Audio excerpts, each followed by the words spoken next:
Gustong i-ethics committee. Ito si Chis Escudero. At bakit daw nagawa kay Kiko ng mabilisan hindi nagawa dito kay Chis Escudero? Ang bilis nga nyo eh. Di ba? Si Bong Revilla nga kinulong nyo agad-agad mga animal kayo. Samantalang yung presidente at saka si Tambaluslos tinuturo na sa Blue Ribbon. Ni ayaw nyong imbestigahan, ni ayaw nyong ipatawag, ni ayaw nyong ang pag-usapan Galit din sila kay Chis Escudero kasi sinabi niya the name that cannot be mentioned kung hindi si Tambaluslos.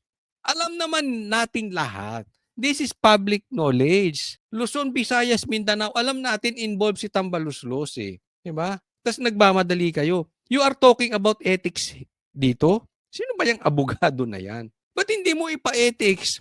Si Tito Soto nagka-leche-leche yung investigasyon. Ba't hindi mo ipa-ethics si Lacson na kung saan-saan papunta yung investigasyon? Nasabi magsasubmit ng report, partial report, bago magpasko, hindi nagsubmit ng partial report. Ba't hindi yan ang mga ipa-ethics mo? Bakit pinag-iinitan nyo si Chis? Pinatatanggal si Ejercito bilang Ethics Committee Chair at pinai-inhibit siya sa pag-handle ng ethics complaint laban kay Escudero para ma-preserve daw ang integridad ng Senado.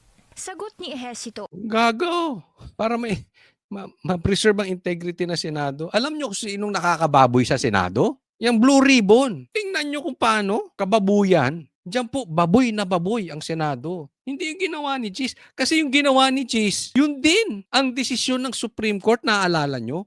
Hindi ako nagsabi nun. Sumang-ayon ang Supreme Court doon. Huwag nyo sabihin kakampi ng Supreme Court yan. Di nagkaloko-loko tayo kung hinayaan lang ni Chis matuloy. Tapos sasabihin ng Supreme Court unconstitutional yung impeachment. Di ba? Hindi ba tama lang yung ginawa ni Chis o tamang-tama?